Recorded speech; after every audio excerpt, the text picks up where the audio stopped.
Okay, so this is being recorded. So what we're going to do, I'm going to go over a couple of things. I think that I've got the PowerPoint now where it'll actually share when it's time to share. Okay. Okay, so what I want to point out is I had said I would not have class next Wednesday, but I will have class next Wednesday here. I meant I'd said I was going to do it. I said next Wednesday. I said that I was going to have class next Monday online, but I will be here next Monday like today. If you cannot be here because you're still traveling, or you cannot be here because you're sickly, because you got, infected by some, little cousin who was running around with their snot, everything on everything, then feel free to join online. I'll still do the same thing online. But on Wednesday, next Wednesday, December 1st, all back in live class. Okay, all right. Oh, the iCloud dashboard, awesome. That's what I'm for. Okay, so that being the case, let me just go ahead and just, look at this, make sure that it's there so you can plan for next week. Today we have class in person. Wednesday, let me also update. This Wednesday, November 24th, no class whatsoever, in person or online. I had promised y'all that in the syllabus, and I forgot about it. So I'm taking back the idea that there would be an online class on Wednesday. So you don't have to do anything, just relax. If you got a question, whatever, right? Okay, your next homework is not due until a week from tomorrow. The 30th. Yes, thank you. And then we will have class in person, but if people are still traveling on Monday the 29th, then you can join like they're doing today. Then on Wednesday, we're back to class in person unless you have COVID or somebody died, or whatever the case may be. Okay? All right. So that's that. Any questions about that? No? Okay. I'm going to go ahead and go down here and open this just in case I need to go to the text for once. And go back to the one. Okay. I think that's all there is to that. Okay, so now what I'm going to do is I'm going to change the share to this PowerPoint for those who are online. And voila, here we are. Okay. Blah, blah, blah, blah. Okay, so it says Republic Book 2, but actually it should be Republic Correspondences. I forgot to change the title. Also, it should be the 24th and not, or 22nd, not the 17th. All right, so today, are there any questions, comments, or concerns?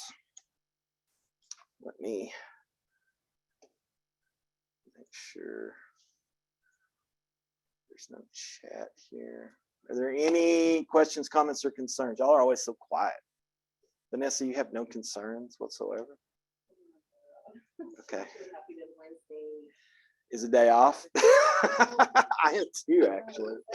I love you guys. Y'all are the most exciting course I'm teaching this semester as far as people who are engaged, but I think everybody needs a little bit of a break. So,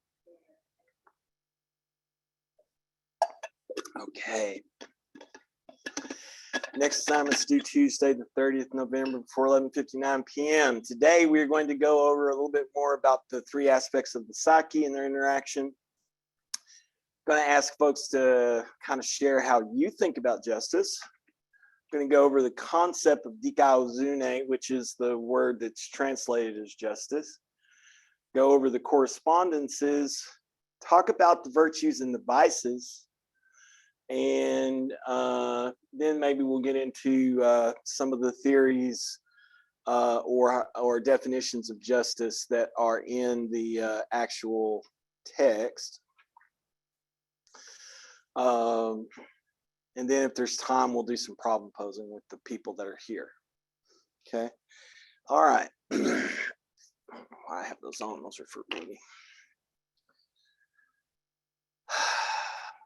Let's go. Yeah. Oh, I'm doing fine. My my stuff's way better than what it was. It was pretty horrible actually last week. It was actually a little better by Wednesday, and I felt better, but I didn't want to like mess with y'all and be like, okay, I feel fine, so I'm going to be in class. So I just went ahead and, stayed home. But yeah. Huh? No, I have really bad eczema. I mean, bad eczema. And so eczema is the Greek word for breakout, to break out. Yeah. I was born with really horrible eczema.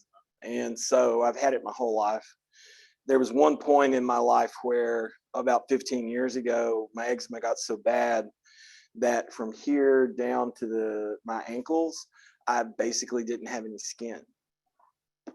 I was just a walking, raw, weepy, icky thing. Hope all of y'all at home are appreciating this. And it was really horrible. And the only thing that could save me as a Platonist, and the sun is very important to Platonic philosophers, was actually to start going and getting tanning bed salon treatments. And so as I burned my skin, the skin healed. And then I felt better. And finally, and that didn't happen until I'd been dealing with that for 3 years, because I had to first go to a doctor and have them do something with a really expensive light setup that they have in doctor's offices, to find out that 3 years before that, I could have just been going to tanning salons and not being miserable for 3 years.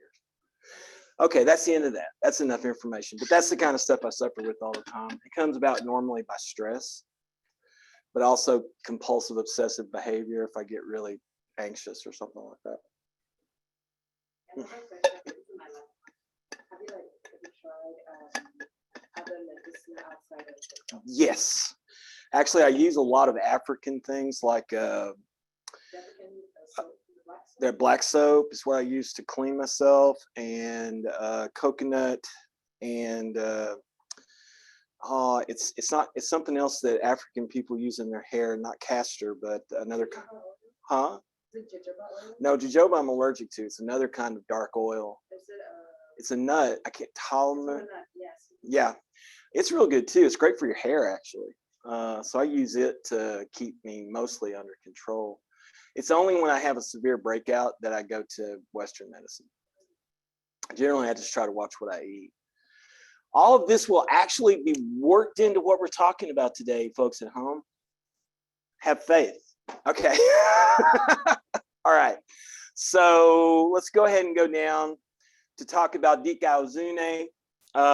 If anybody at home has a question, I actually don't have a setup where you can just say something. So you're going to have to probably write a little question or something, type it as a chat, and I'll try to see if I see it or if it happens, okay?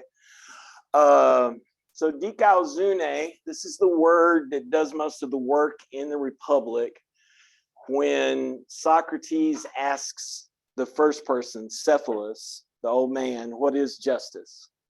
This is the word that they use. Now, I think I told y'all the other day that dike is actually the word for justice in Greek. So this word, which we're translating as justice, right? It might be better translated as morality. Decalzune might be better translated as morality, because the word literally means justly together or together justly. Okay. So in one sense, you actually could talk about this text as just a gathering about gathering justly, right? It is, again, I want to point out, it can be used to critique politics, but it's not a politic. Because if you follow it to create a political structure, I guarantee you it will end up fascist or totalitarian. Because a society that's organized from the outside in this way tends toward being totalitarian. Whereas what Plato's doing in this psychology of the Republic, this exploration of the Republic, is trying to figure out how you can, and remember, the word psychology means account of the soul, right? So this account of the soul that's being given is being given in order to figure out what's the best education. And so you don't want to like start from scratch creating a society which will end up being basically a totalitarian structure. You want to figure, your only reason you're talking about this is to figure out how to organize the soul, which sometimes does kind of need that totalitarian, what we would think of as censoring, right? Are you being a horrible censor to yourself when you say, I don't want to look at pornography of children? Is that censorious? I mean, you would think that even in a totalitarian regime, you wouldn't want that. But the point is, there are so many things that we decide that we don't want to see because it's bad for us. We don't want to watch snuff movies. We don't want to watch, you know, horrible pornography. We don't want to watch people being killed. I said snuff films, but I mean, you know, in general, there's like all these things. And so it's like, you're not being illiberal because you say, I refuse to watch these things where people are harmed, right? So there's actually an aspect of the soul that has to learn how to say, this is not good for you. Don't do that, right? Because the problem is, as we all know, from our diverse experiences of driving in Texas, people want to see horrifying things, some kind of appetite for it. Like there's a wreck and everybody, this may seem weird to you, but as there's a wreck on the highway and everybody slows down on the other side of the highway, not to make it easier for what's going on in the side of the highway where the wreck's at, but simply to see how horrible was this accident. It's called rubbernecking. Yes. And it's like your neck just, you slowly drive by and your neck just keeps turning, looking at it, trying to get every little ounce of horror in your head, right? And so really, one of the things that Plato actually has something like that in the text, you'll see, I think in book 2, maybe book 3, where sort of the self has to be castigated because people want to go look at horrible things that they shouldn't be looking at. Yeah. Sometimes it's curiosity. It's what we call morbid curiosity, right? Morbid curiosity, because it has to do with the morbid. It has to do with the suffering of others, right? There's also what you might call morbid humor, which is when you make fun of somebody else who's suffering. That's got a German name, as you'd expect, Schadenfreude, when you laugh at someone who's suffering. Or you take delight in someone who's suffering, right? So these are the kind of things that the text is attempting to deal with. Authentic education, and they're going to do this as an exploration of the soul, but since the soul itself is invisible, right, it's too small to be seen, what they're going to do is they're going to say, and this is why, you know, it should never be taken as a politic. The whole reason of doing this is the assumption. The assumption from the very beginning is, if you had a society that was made up of completely just people, of people with completely just souls, would that not be a just society? And they're like, oh, sure, yeah. And it's okay. So you start with people whose souls are already justly balanced, or whose souls are already going in the right direction. Okay, you don't start with the society and then make everybody be that way, right? This literally starts at the very beginning. It's like, probably the way this would start, if you were to do it live, is that there'd be 10 or 12 adults and then just a bunch of kids who hadn't even been educated yet, and then you take them and then you just raise them to be a new society. That's the best that you could get at, right? So the question in this gathering about gathering justly is that this dialogue becomes a dialogue about relationality, right? About different kinds of relationships that abide and obtain in the soul between people, right? And it's a dialogue about power. Three of the people who are in this dialogue's names contain some variation of the word power in their name, including Socrates. And it's a dialogue about appearance versus reality, which has always been and will probably stay the one of the biggest issues that we have to face in philosophy, or just in the general world, is that the way things appear very often is not the way things are, right?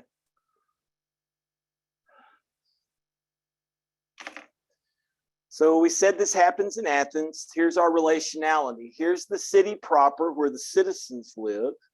Here's the port where all the stuff comes in to make sure that the needs of the citizens are met, but also it's where all the new ideas come in, right? Notice there's a distance here, right? And like I pointed out the other day, there's a wall built to make it safe to get from the city itself down to the Piraeus, because the time of the dialogue is about the time that that Athens was about to commit its biggest military blunder in this war it was fighting.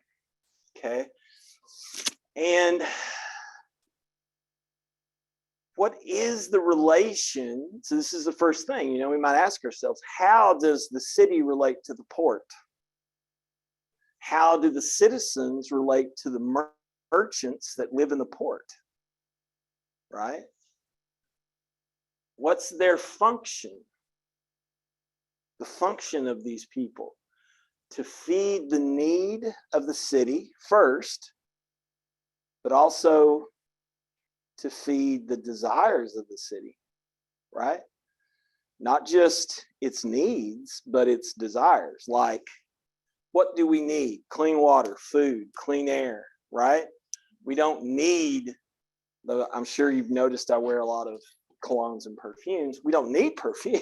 We don't need cosmetics. We don't need, but see, right? All this stuff comes in. Once the needs are met, there's a little room for some extra, right? Okay.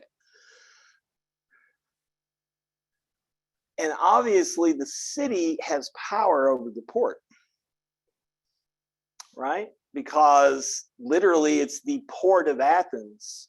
The Piraeus is the port of Athens. It's still there. They even still call it Piraeus, right? If you were to ship something to Athens, it would go through the Piraeus.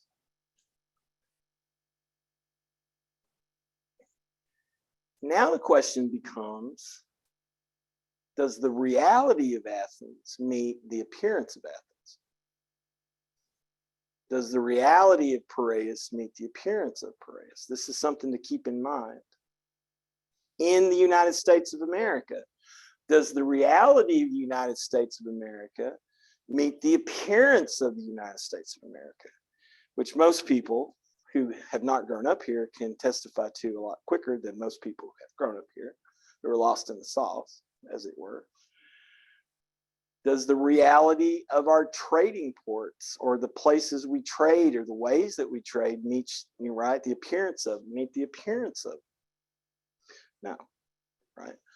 So in fact, you could almost say, if you were to take this map of Athens and Piraeus and you were to say the United States of America is Athens, the Piraeus is the rest of the world.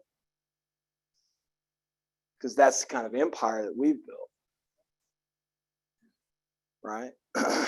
And you have to remember, empires, I just want to say this before anybody at home objects, because I'm sure there's somebody.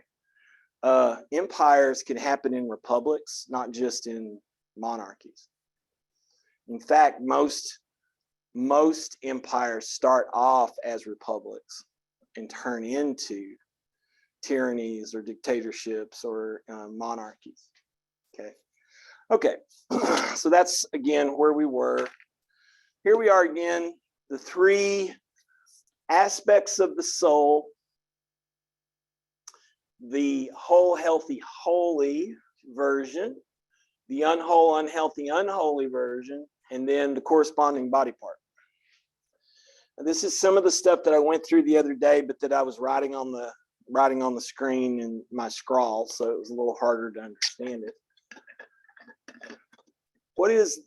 So the soul or the psyche corresponds in the body. Reason or intellect in Greek logistikon. Logistics is literally the Greek word for reason. Logistikon corresponds to the brain. Spiritedness or passion, thymoides, corresponds to the heart. And appetite or desire, epithemicon, corresponds to the stomach and genitalia. Okay, quit sniggering, Zach.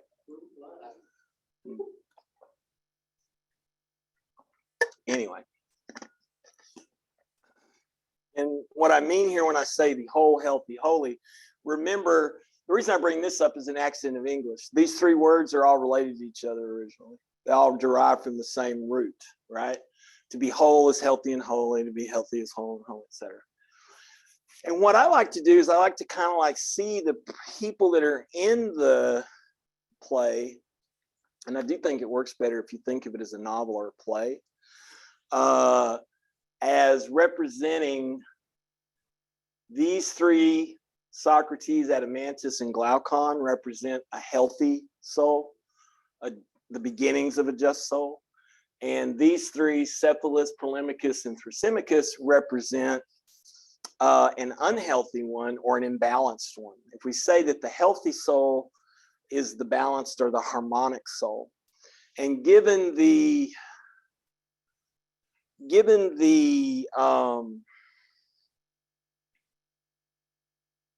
debt that both Socrates and Plato had to Pythagoras, the notion of a harmonic is probably, the notion of harmony is probably the best way to think about this.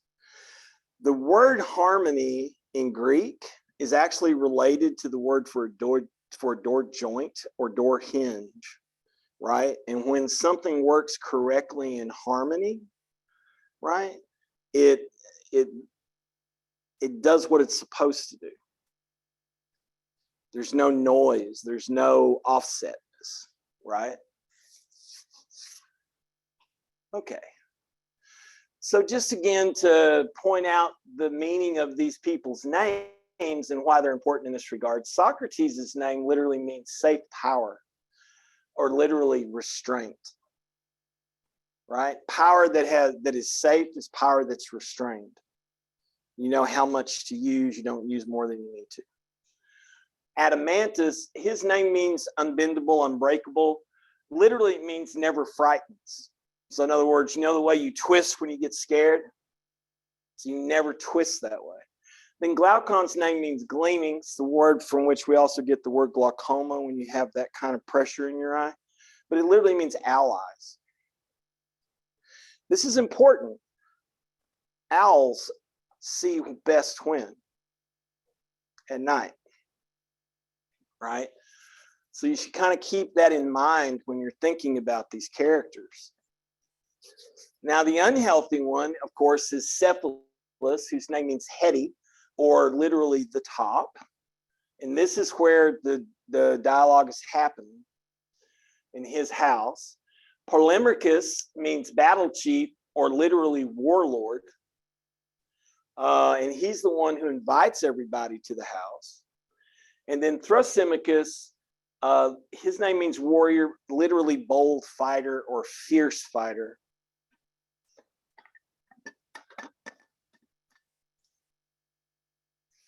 Oh, someone's trying to get in. All right. So just really quickly here to go through the three parts of the soul: reason or logistikon. Some might call it mind, but mind is actually an aspect.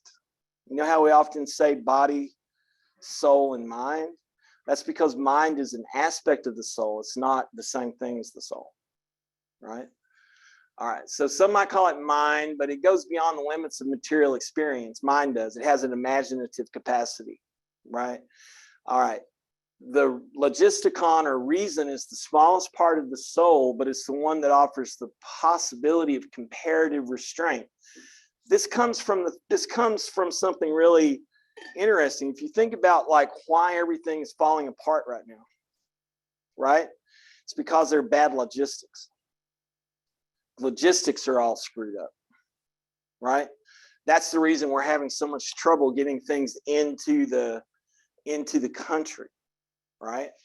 So in one sense, you could talk about logistics, logisticon, or logisticoi, logistics.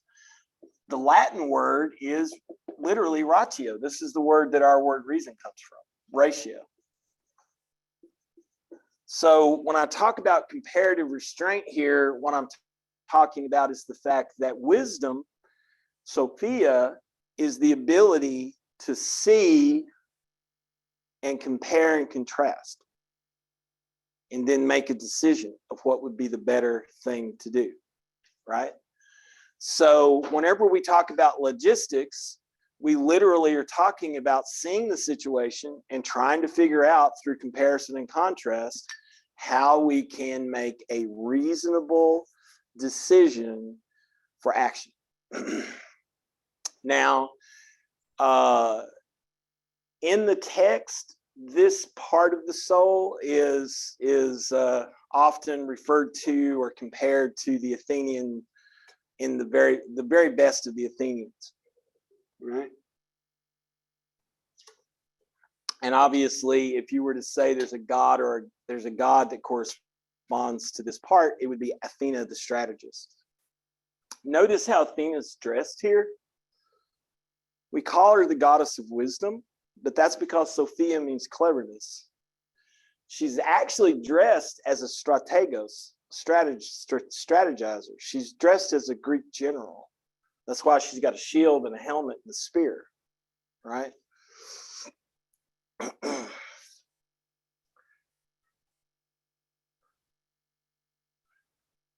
The spirited element, or thermoides, is the passionate part of the soul that moves to action via emotion, right?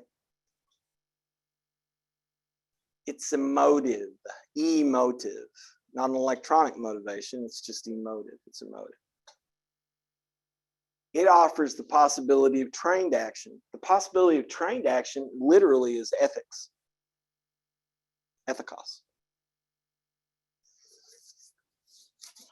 And throughout the text, sometimes this will be compared to the courageous warriors of Thrace. Remember that the goddess who's brought in to this, whose celebration that they're having, is the Thracian counterpart of Artemis, the huntress, right? And the Thracians are seen as doing a really awesome horse race, right, as one part of the celebration.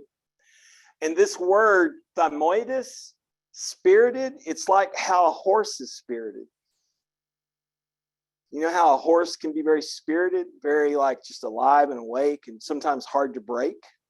But once they actually are trained, they're amazing animals, right? So that's actually one of the reasons this is picked as the description. And obviously the god is Bendis, or Artemis, the huntress. And the huntress thing is very important because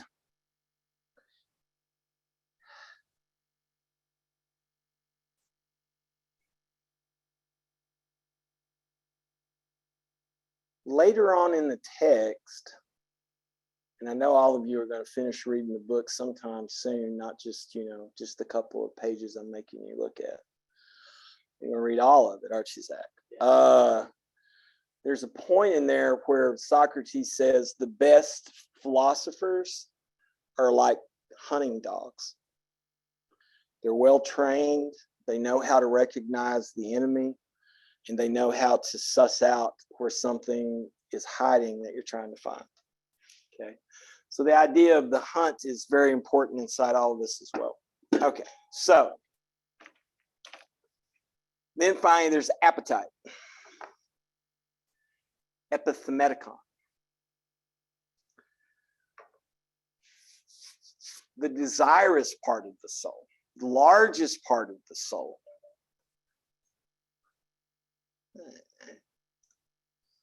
The largest part of the soul. And it offers the possibility of satisfied need, right? Satisfaction. That's comparable to the common folks in every society. And if you do read this as a politic, you'll find, of course, that the society that they point out is broken up into the philosopher kings who are in charge, the auxiliary military that kind of keep the peace, and then the people at large, the citizens at large who do the farming and most of the mercantile stuff and make up the majority of the people, right?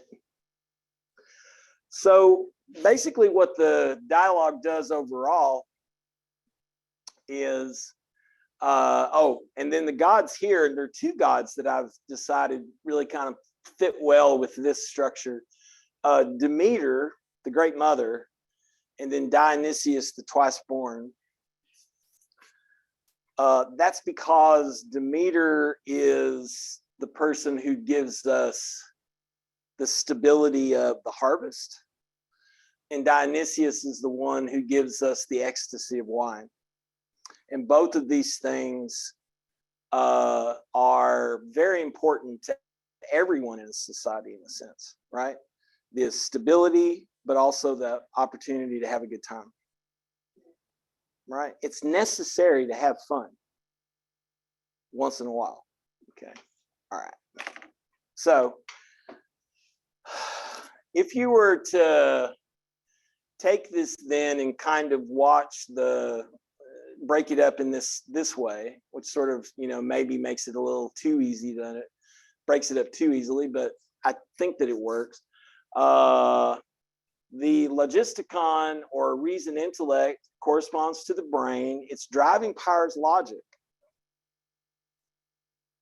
Its focus or attention is truth and prudence. And its virtue is wisdom, and its vices are pride and or sloth. I'm going to read these, and I'm going to go back and I'm going to actually try to get us into a little bit of a discussion. I know that may not be the easiest thing.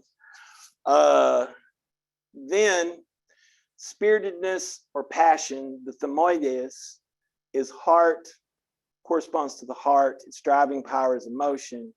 Its focus or attention is on honor and victory. Its virtue is courage. Its vices are anger and or envy. And then finally, appetite, desire, epithemetical, that's misspelled, by the way. I'll have to change that later. Epithemetical corresponds to the stomach and the genitalia. Its driving power is yearning. Its focus or attention is pleasure and satisfaction. And its virtue is moderation. And its virtue is moderation. Its vices are gluttony, lust, and or greed.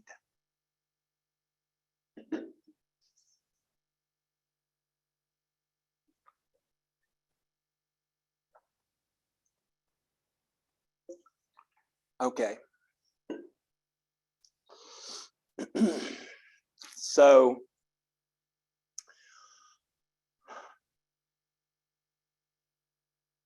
first of all, let's start here with the appetite, desire, epithemetical. Your appetite is really, at base, it wants at least to be satisfied. And if it can go past that, it wants pleasure. right? So it doesn't want to just be satisfied, right? I mean, if you're hungry and the only thing you have is white rice with no salt or anything put on it and water, then you'll eat it because you're hungry, right? And it'll satisfy you for a while, you know, right? But wouldn't it be more pleasurable if you just had some fries, or you had some, you know, at least some, you know, ketchup and maybe some soy sauce and, you know, something to make the rice a little different, a little better, right? Or maybe stretch it out, maybe like even like 3 ounces of chicken you could put in there, something, just, you know, give it some oomph to it, right? So satisfaction is a low bar. If you just think of satiation as I'm full, pleasure is the slippery slope here, right? Because you know what satisfies me? One big ass bowl of my mother's chicken and dumplings. Ah, delicious.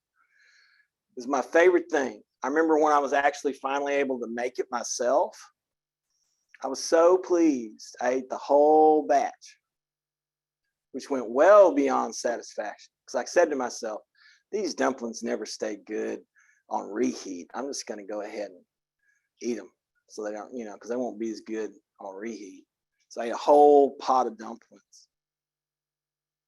You don't get to look this awesome if you don't go around eating whole pots of dumplings. And it was very pleasing until it wasn't. Because then I was like, oh my God, I was over satiated, right? I was over full. Pleasure added to satisfaction is awesome, but when pleasure takes the place of satisfaction, I just want to have a good time. You know, what you actually find very quickly is what? It's very disappointing, right? The first time you ever get drunk is a surprise. And usually it's a lot of fun unless you're with assholes that let you just keep getting drunk until you do something totally stupid, right? But the first time you get drunk, you're like, I've never felt. This is why Dionysius, in vino veritas, in wine there is truth, right? This is why Dionysius is important for this idea, right? Is the notion of you need to have a good time from time to time. You need to let loose. There is truth that comes because a lot of the things that we're socialized to never say, never do, lines that we never cross, they kind of get fuzzy and fall away when you get a little drunk or a little high, right? You get a little giddy. Well, this is the reason why the virtue for this is supposed to be moderation. How do we encourage moderation? How do we encourage moderation? Yeah.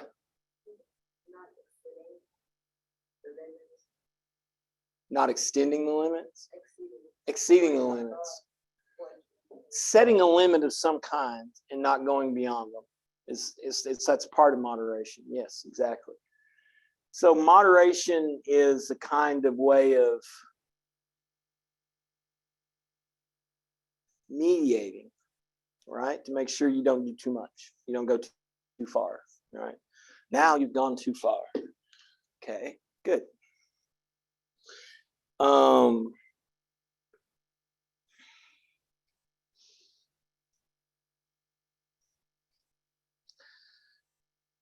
I'm thinking also, what is these three, glutton, lust, and or greed, you probably could actually say are all greed in different variations. Gluttony is greed for food you don't need. Lust is greed for sexual stuff that you don't need. And then of course, greed is actually, it's a desire for more than you actually need to survive, right? More than. So I think that when you're talking about appetites and the need for moderation, right, You're talking about understanding the limits of pleasure and satisfaction as a natural limit. Like as soon as you're satisfied, they tell you this all the time in all kinds of groups, like collective groups, right? For helping you lose weight, helping you not do this, helping you do this other thing. They're like, as soon as you feel satisfied, stop. Right?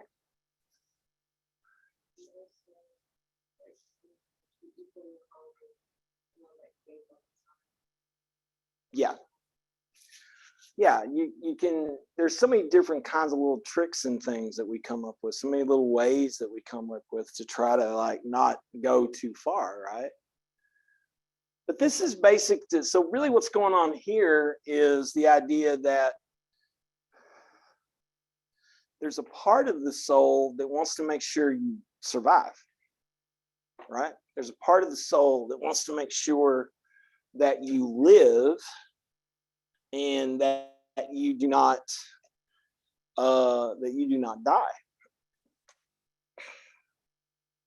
That's why we have appetite.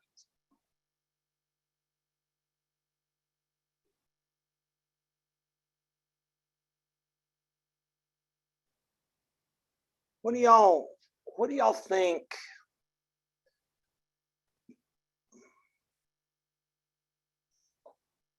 How do you see this in our society?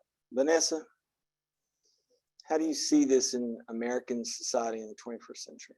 This issue of appetite and desire?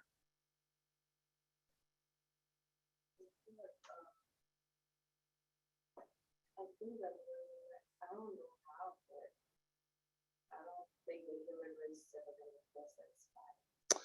Okay. It feels like it's not satisfied. It's always for one Mm-hmm.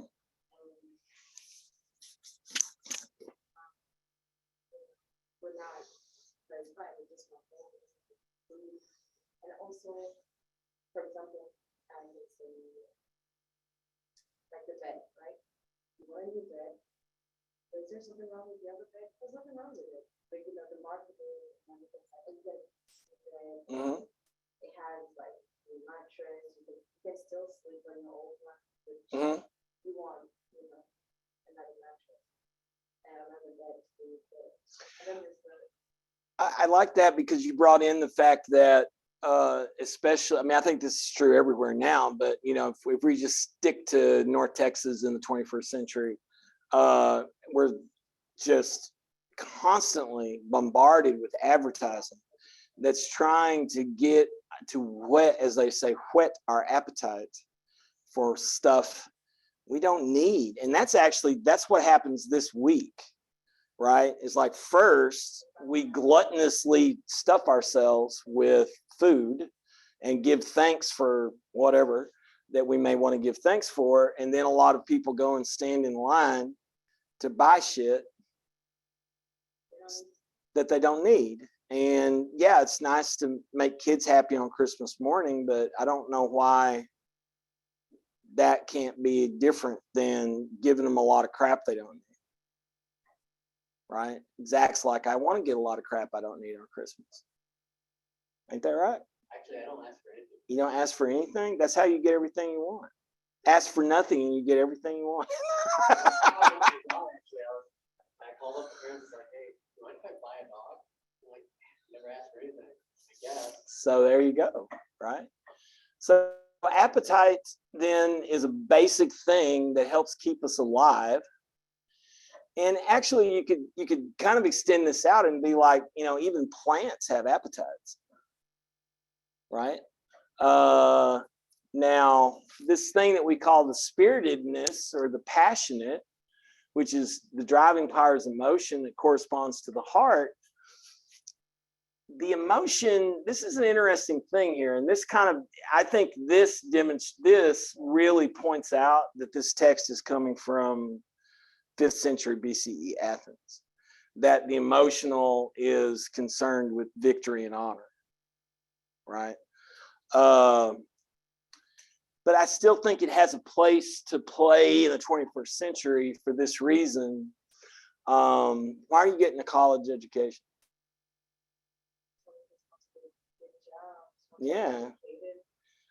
So you want the honor of a degree, and you want to be victorious in better jobs. So I don't think that it's utterly out of the place. It's just you have to kind of like twist it a little bit to see how it still applies. And maybe I'm, doing some injustice to the concept. I don't know.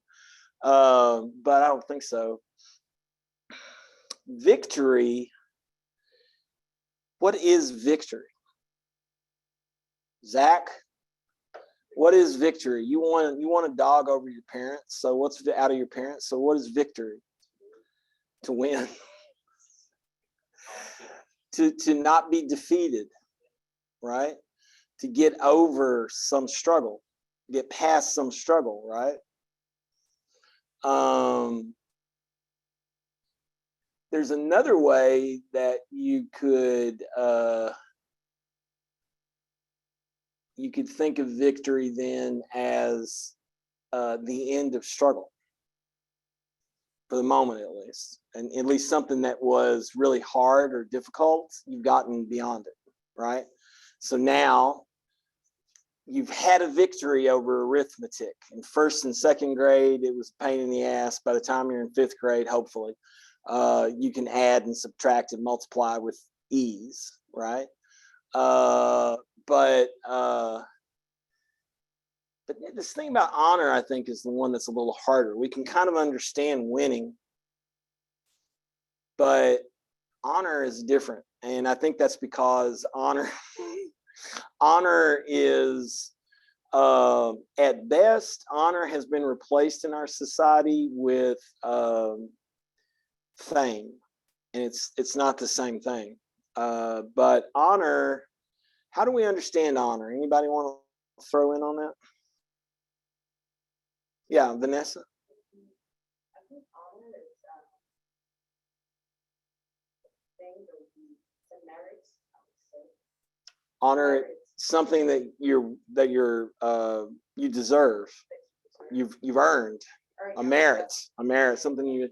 And interestingly enough, a lot of people who want to talk about America as a meritocracy, it's not, but they want to talk about the United States as a meritocracy. They pull out the republic to have those conversations. That this is the way we should order, again, making the mistake that this is a politic. Right? But yeah, okay. So in the ancient world, an honor would be you've been elected the chief of the legislature for the next 6 months. And so the actual Greek word, this is the Greek word honor, but the Latin word is officio, it's office. So an honor is a kind of office.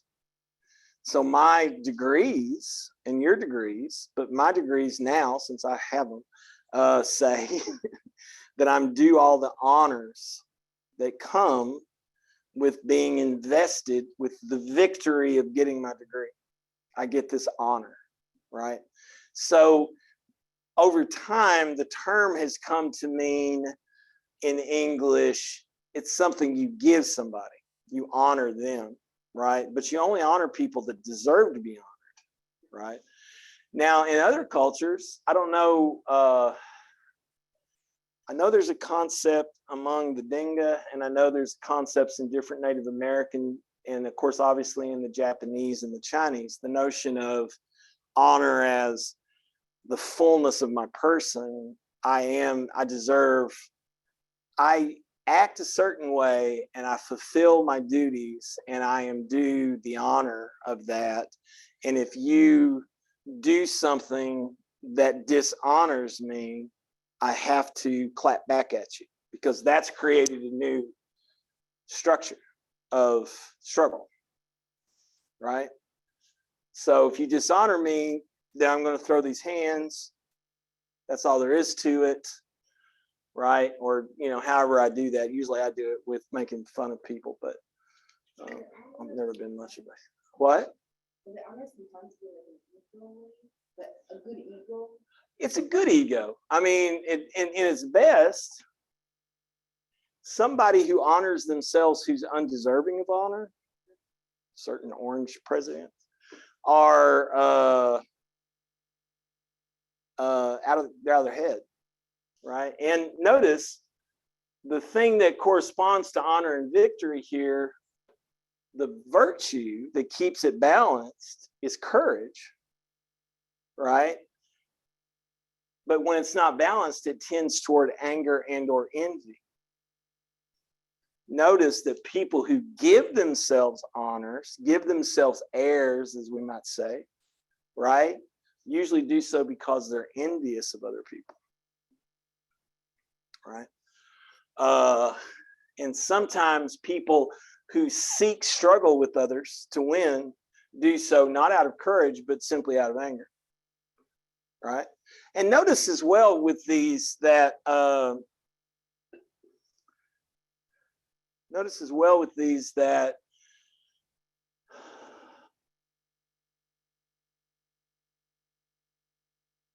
if you have moderation, right, it makes it easier to have courage.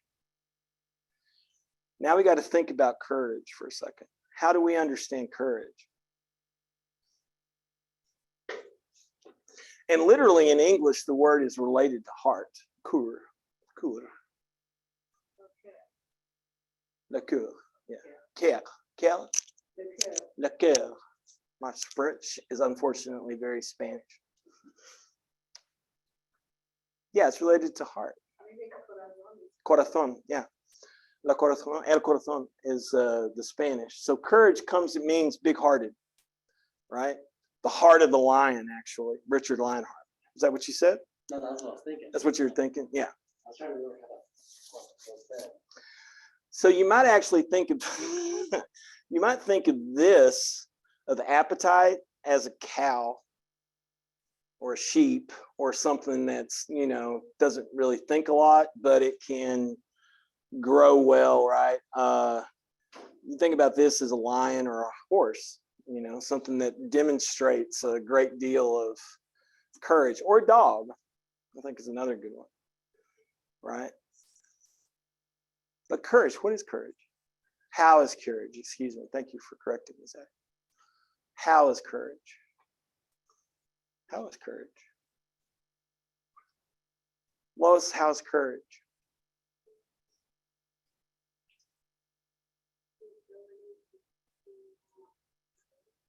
The ability to get through uncomfortability. Okay. Courage. Okay. The ability to get through the uncomfortable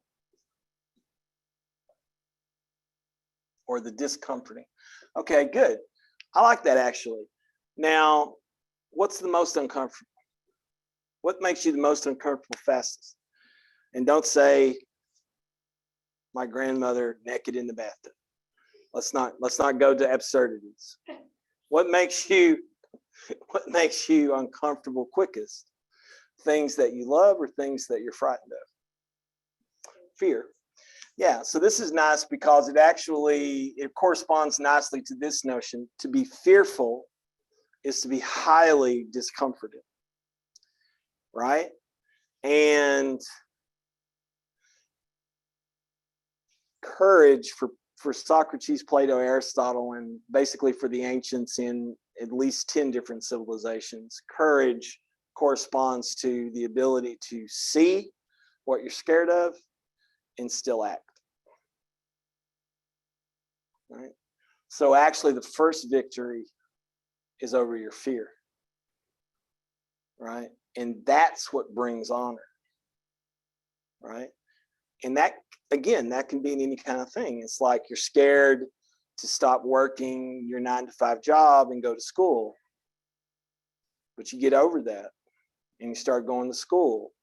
And slowly but surely, you overcome that and you receive the honor of a degree, which gives you honors that allow you to seek things that you merit, that you are worthy of, right? But obviously, anger can really take a toll on any of that, right? Notice what Yoda says to Anakin. I know y'all were wondering when I was going to make Star Wars a part of this conversation. Much fear I sense in you. Fear leads to anger. Anger leads to hate. Hate leads to much suffering. Right? Also notice he could have said fear leads to envy. I'm scared I'm missing out on something because you got more than I do. Right? When the Bible says, thou shalt not covet thy neighbor's ass. Y'all, people, they're making faces. I know y'all can't see them, but they're making faces. Thou shalt not covet thy neighbor's ass. Which, of course, means their livestock. Right? Thou shalt not covet thy neighbor's wife. That's different. Still livestock. That's still a livestock metaphor I'd like to point out from the Bible.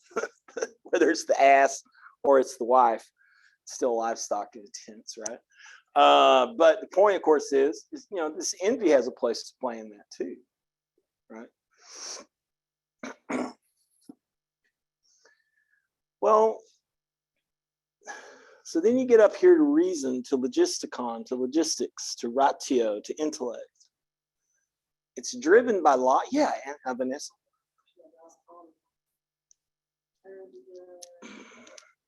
This like when when they say get a fight to family's honor. Yeah. Get a fight to honor. It's literally invisible, we can see. Or when you take like we do something, I have to honor myself. Come on, I guess I should. Right. Don't want to you should honor yourself. Right. Yeah. So I wonder where do we balance the courage and the honor? What? Say that one more time. Where I'm trying to understand the courage and then the honor. Well, the issue I think with courage and honor is the courageous person is worthy of honor because they see their fear and they still act. Whereas, right, which is the victory. So you could think about it first comes the victory and then the honor, or first comes, I want to honor my family name. I want to honor my people. I want to honor myself. And therefore, I'm going to fight even though I'm scared. So it's that way. It's all very much, but see, notice how it's all very self-reflective. There may not appear to be a lot of self-reflection here, but it's there. It's the beginnings of it, right? And what I want to really kind of point out is, as we're, I'm trying to convince y'all it would be worth your soul to read the Republic in the 21st century, is the idea that what we're really trying to build up is that everybody should be moderate. Some people should be courageous, at least. And it's really nice if we have some wise folks around, right? A few wise folks, a good many courageous folks, but every person needs to practice moderation. Because some people in their moderation will realize I don't have the ability to face my fears. They'll also realize I don't necessarily know what to do next. So I should look for somebody who can tell me, right? So it's the same thing here now inside your soul. If your intellect or your reason and your intellect and your passion have worked well to train your desires won't just act on their own anymore, right? They won't just see an entire pan of dumplings and eat them and scald their tongue the first 2 bites so they don't taste anything after that because it's still hot. Yes, I did this when I was 12, so just stop judging me. It's like I still ate it even though I couldn't taste it because I didn't have it, right? I didn't have that balance yet. So, so the moderation leads to recognizing the aspects of yourself that have the courage to change things. Now, I would actually like to also point out, I was watching Midnight Mass. Does anybody watch Midnight Mass on Netflix? It's actually pretty good. It's only 6 episodes long. And they had a part of the theme in there they kept coming back to. They started up a little AA meeting between a priest and one person in this community. And there's a thing in AA called the Serenity Prayer, right? God grant me the wisdom. No, God grant me the serenity, right? The serenity to accept what cannot be changed, the courage to change what can be changed, and the wisdom to know the difference. Guess what? That's the entirety of the Republic. It really is the entirety of the Republic. So now you don't have to read it. You just need to just contemplate the Serenity Prayer. God grant me the serenity to accept the things I cannot change, the courage to change the things I can, and the wisdom to know the difference. But it goes from this way up. Serenity is kind of moderation, right? When you're serene, you're moderate, you're temperate, you're balanced, you're harmonious, right? And what happens, of course, is in something like that is that there are things that you can't change. But when there is something you can change, you need the courage to do it, because it's really scary to change things in yourself or in the world, in your family, in your immediate environment, right? So how do we get up to this wisdom? How do we get to reason with its driving power of logic? And logic here means the ability to simply disclose valid narratives. Okay. Well, the focus or the attention is on truth and prudence. What's prudence? Do you know what prudence is? Prudence. Careful. That's good. I like that. Prudence is a kind of carefulness. Okay. What do you think prudence is? You would have said the same thing? What about you?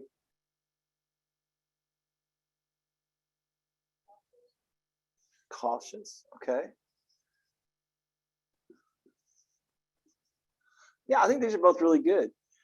Carefulness, cautiousness, being careful, being cautious. Prudence is really, I think, this Latin word in its Greek equivalent could be translated into English as well as practical wisdom. And practical wisdom is simply seeing how things work together, and that takes a great deal of care, and it takes and you should be cautious, right? Fools rush in where angels fear to tread. So I'll keep using as many cliches as possible to make this stuff seem more accessible. Fools rush in where angels fear to tread.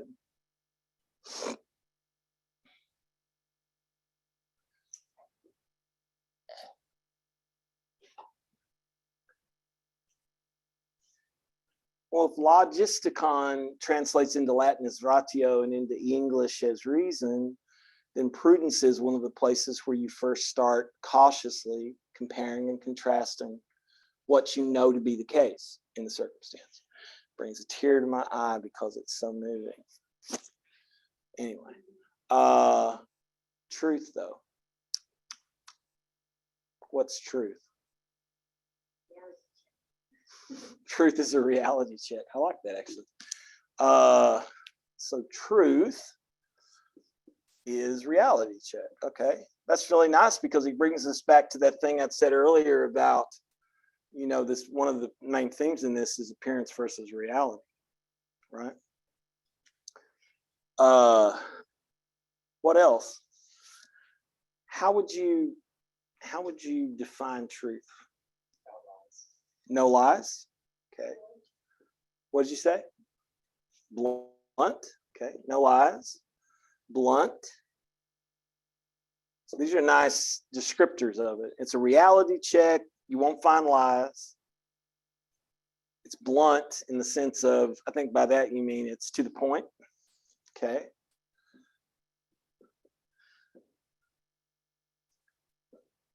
All right, good. What if I told you the word truth is directly related to the word tree? What do you think that means?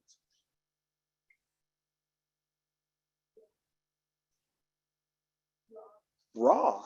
That's interesting. Okay. We'll put that up here to raw. What else? Why would our word truth have evolved from the word tree?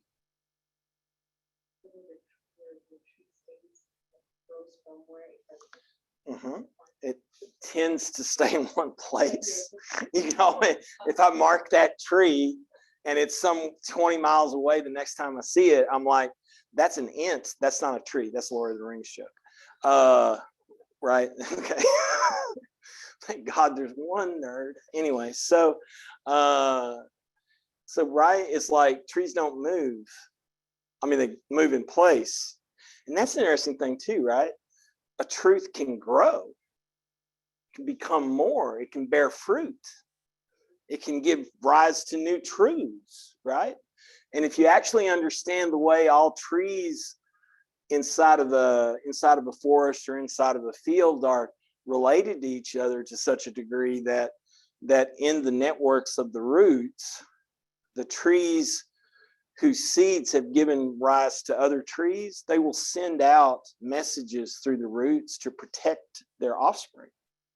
Right? We know that. It gives me kind of goosebumps thinking about it. We know that now, right? Because we know that plants communicate with each other. They just don't do it the way we do it, right? So part of the reason that truth and tree, or the truth sort of arises from this tree, is it kind of, in a sense, it means that which obtains. Right? That which obtains. And that which obtains is something that you would remember, right? 2 + 2 is 4. 3 + 1 is 4. 1 + 0 is 4. 5 - 1 is 4. That's never changed. I've been doing that shit for 50 years, right? Okay. Here's the Greek word for truth is aletheia. Aletheia. Aletheia. Aletheia means unforgettable. The truth is unforgettable.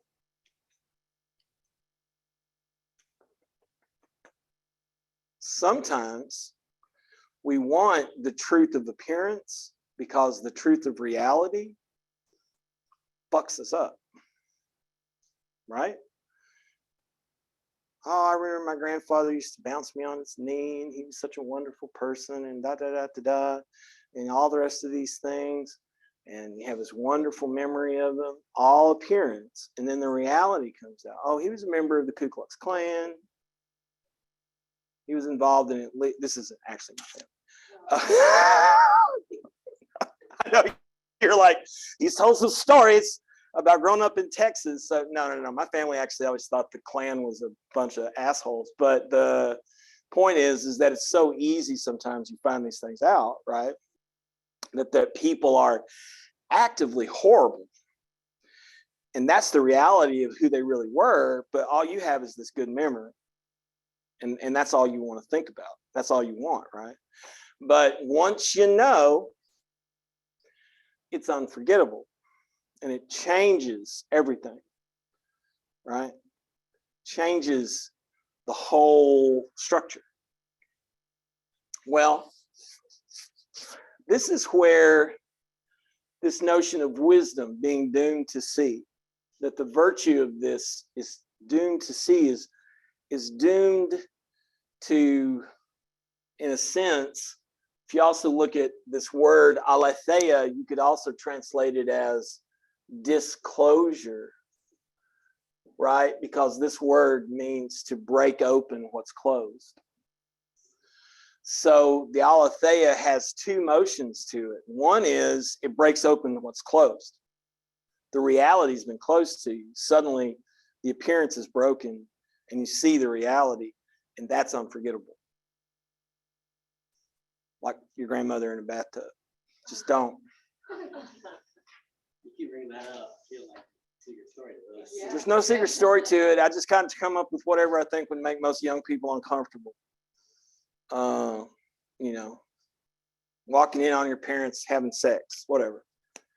You just can't unsee some stuff, right? Well, so this wisdom, Sophia, the word literally, as you saw from the very first thing I gave y'all, the word literally means cleverness. That's why Athena is the goddess of wisdom. She's dressed as a strategos because look at her eyes. She's scary as hell. This is one of the virgin goddesses. Nobody ever touched her, right? Because she had her own 10-foot pole. What? Like she'd destroy anyone who tried. So. Yeah, she would. Not as badly as Artemis, but she would try if anybody tried, right? I'll tell you the story of Artemis here in a second. But notice what's going on here, right? And then this little sucker here, she has in her hand is Nike, the shoe company. They've been around a long time. No, Nike, victory, right? Yeah. The oldest company in the world is the Nike Corporation. They've been going since ancient Athens.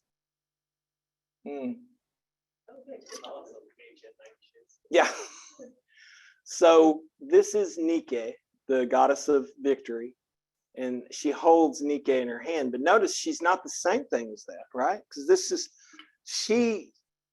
in a sense, this statue shows you a nice way when reason or cleverness or Sophia are combined with victory or emotion or passion in this way, then, right, where victory is minimized, it's not the most important aspect, then there's the balance, right? But if this was a thing with victory as big as Athena, right, and then Athena in her hand, that would mean reason is just the subset of war, the subset of trying to win, but that's not actually the way that it works. That would be one of those unhealthy structures. Actually, that would be this guy in charge. That would be Polemarchus in charge of Cephalus instead of Socrates in charge of Adeimantus, right? Okay. But now I want to go back to this Artemis thing real quick, just because ADHD, blah, blah. Artemis was another virgin goddess. And what I mean when I say virgin here, the real word, Berginus, that word, it means unmarried. It doesn't mean unsexed. Yeah, but for them, they were unsexed. They didn't have sex. Artemis and Athena are, interestingly enough, and remember, Demeter and Dionysius, those are gods that had sex on a regular basis. These goddesses don't have sex. They're not part of lust, greed, or gluttony. They're part of something else, right? The goddess of the hunt, the goddess of cleverness or strategy. Well, so one time, and this shows you like how much anger plays a role in this. One time she took a bath in a pond that was her favorite pond. And a guy, totally by accident, stumbled into the clearing and saw her naked. Right? He was out hunting with his dogs. Okay. And she turned him into a deer, and his own dogs ripped him to pieces. Just because he saw her naked for like less than a second.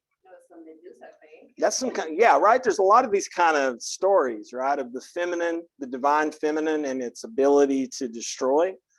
And it's got some patriarchalist overtones to it, but you can kind of peel those away and see that you peel those away and see that the aspect of the mother of the great goddess, who used to be the primary focus of worship, was trifold: a mother,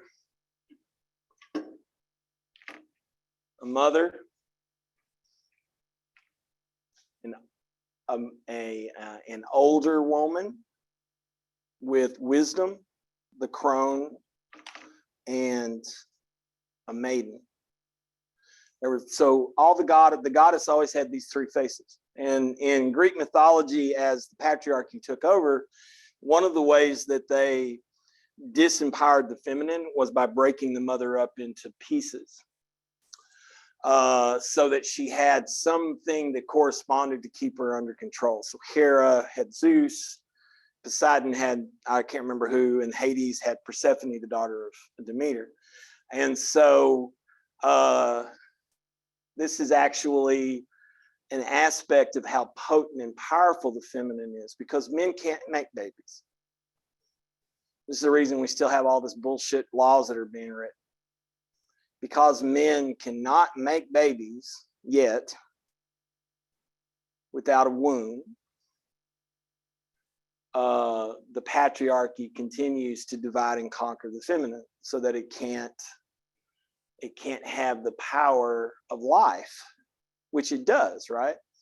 There's something that happened. Maybe you're closer to your dad than you're closer to your mom, but I can tell you, when my father died 20 years ago, it was not like when my mother died,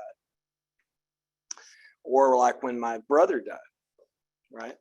So when my dad died, I knew that I had lost a certain aspect of how I became who I am and why I am, and all of that, as well as, I would actually say a part of my, he was the one who taught me how to love. He was a very caring man. My mother, when she died,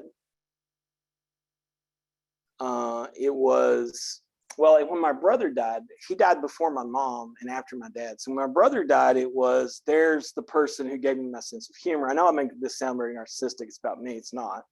But there goes the person who taught me how to laugh. So the person who taught me how to care, the person who taught me how to laugh, and the person who taught me how to think and live, that's my mom. But when she died, I suddenly I lost what had been my material origin, right? Yes, my father's DNA is in there. His chromosomes make up half of who I am. Yeah, I understand. I know how genetics works. We're being mythic now. I lost the earth. The cavern out of which I arose and came out, right? That which gave me the flesh, right? And an interesting aspect, I look a lot like my dad. The Latin word for father is pater, and it's where the word pattern comes from, right? So the pattern is the father or the model of the thing that you're going to do, right? And then the Latin word for mother is mater, and it's where the word material comes from. And all of us are a mixture of our father's pattern and our mother's material. And it's literally the case, we now know through genetics, that usually primarily the father's pattern is what determines the gender of the child. But the mother's material, of course, is what makes sure that the child's right. So if it can make it out of this semblance of Demeter, this semblance of the earth, if it can make it forward into, right, it can make it out into the world, right, it goes with this combined material and pattern That's what it means to have a body, right? Now, if I were to go a little farther with that,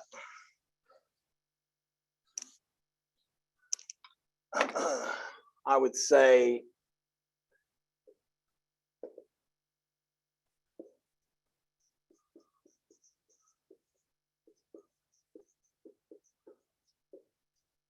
to be human is to be embodied. We have mind and we have flesh. But mind and flesh work to create the body, to make the body your own, as your own, right? So it starts off as these patterns of recognition.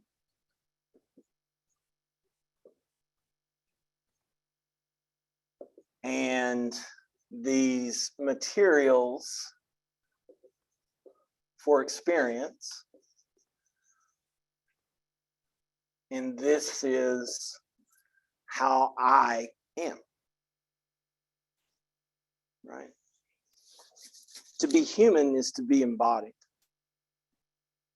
Now, some would want to say that Plato prefers to think that the soul can be, that the body is the prison of the soul. But actually, it's quite obvious in a lot of places where he's talking that he's saying, no, without a body, the soul has no ability in the world.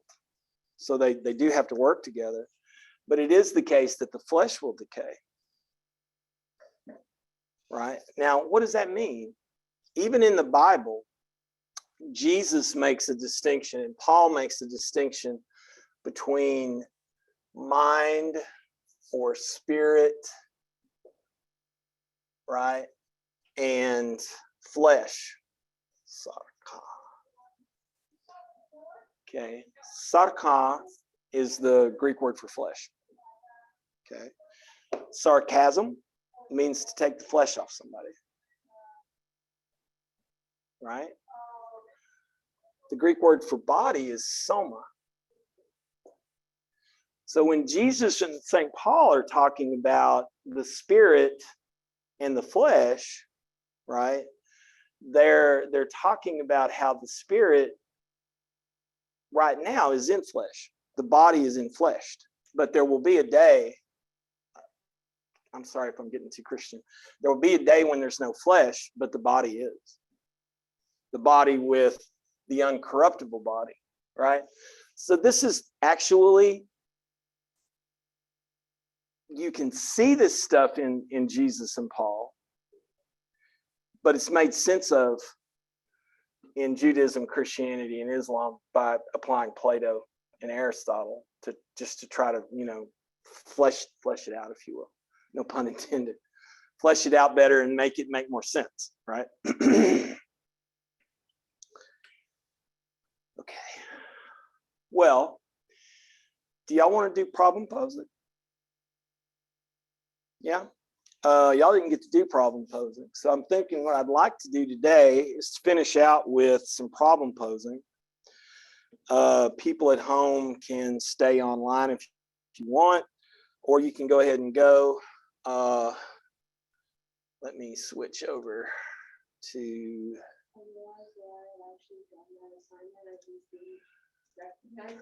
Oh, okay, good. Excellent. That's even better. So let me go ahead and get into my drive here. Is that what you mean? Yeah. Drive, go drive, go drive.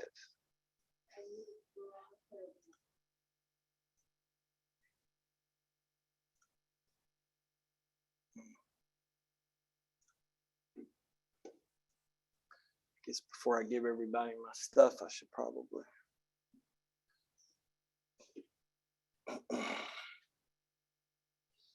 Okay.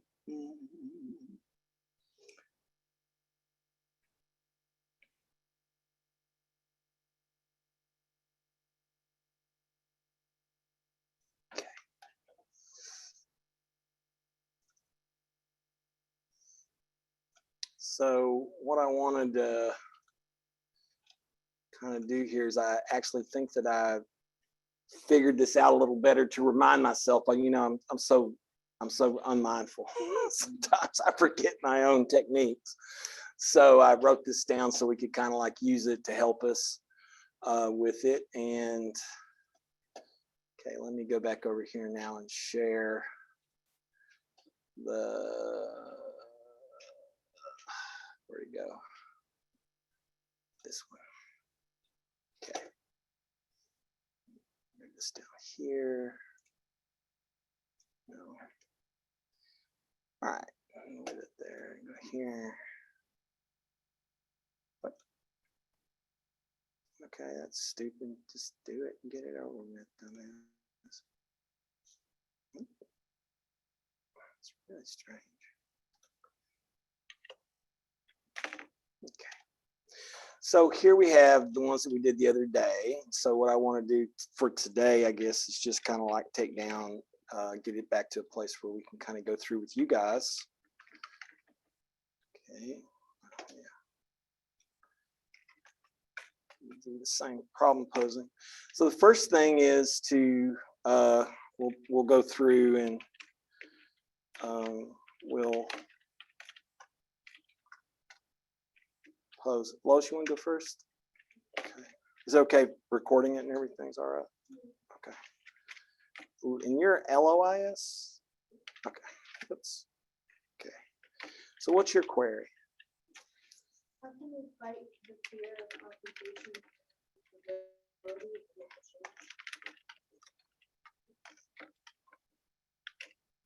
Fear of confrontation and uncomfortability,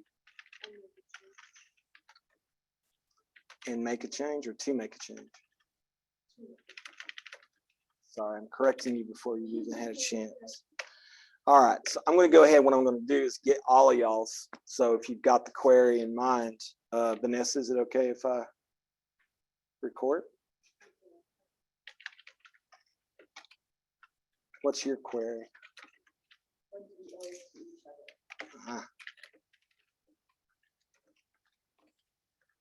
Okay, and then Zach, it's okay to record?